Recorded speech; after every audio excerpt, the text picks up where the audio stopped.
So last minute சேஞ்சஸில் second எவிக்ஷனாக வந்து வியானாவை தான் evict பண்ணியிருக்காங்க. சாண்ட்ரா எவிக்ட் பண்ணலை. நான் அப்போவே சொல்லியிருந்தேன் எனக்கு இது 100% கன்ஃபார்மாக தெரியாது, ஏன்னா லாஸ்ட் மினிட்ல எவிக்ஷன் சேஞ்ச் பண்ணாலும் சேஞ்ச் பண்ணுவாங்கன்னு. ஸோ டிசைட் பண்ணிட்டாங்க போல இருக்குது. சாண்ட்ராவை எவிக்ட் பண்ணல, வியானாவை தான் எவிக்ட் பண்ணுறாங்க. அணை போகிற விளக்கு பிரகாசமாக எரியும்னு சொன்ன மாதிரி லாஸ்ட் வீக் வந்து நிறைய சூப்பராக பெர்ஃபார்ம் பண்ணாங்க. அந்த ஜட்ஜ் ரோலில் நல்லா கிளவராக கொஸ்டின்ஸ் நிறைய கேட்டிருப்பாங்க. இன்றைக்கி கூட பார்த்திங்கன்னா ஃபுல்லாக கோதுமை மாவுலேயும் ரவாவையும் மிக்ஸ் பண்ணி ஒரு குலாப் ஜாமுன் பண்ணி எல்லாருக்கும் கொடுத்துட்ருக்காங்க. ரொம்ப ஹாப்பியாக லைவ்லியாக இருக்காங்க இந்த எபிசோடில். பட் அன்ஃபார்ச்சுனேட்லி இன்றைக்கி எவிக்ட் ஆகி போகிறாங்க.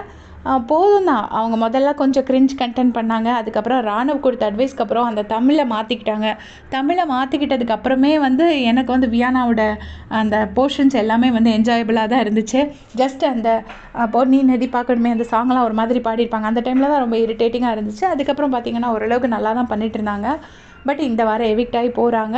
2 கேர்ள்ஸை எவிக்ட் பண்ணியிருக்காங்க. ஏன்னா பாய்ஸோட கவுண்ட் வந்து மொத்தமாக கம்மியாக இருக்குது, கேர்ள்ஸோட கவுண்ட் தான் ஜாஸ்தியாக இருக்குது. அதனால கேர்ள்ஸை வந்து எவிக்ட் பண்ணியிருக்காங்க போல இருக்குது. எதனால் சாண்ட்ரா டிசிஷனை சேஞ்ச் பண்ணாங்க அப்படிங்கிறது எனக்கு தெரியாது. இனிமேல் வந்து சாயங்காலம் 7 மணிக்கு மேலே கிடைக்கிற அந்த 6 மணி 7 மணிக்கு கிடைக்கிற அப்டேட் தான் கரெக்ட் அப்டேட்டாக இருக்கும் அப்படின்னு நான் நினைக்கிறேன். உங்களுடைய கமெண்ட் சொல்லுங்கள்.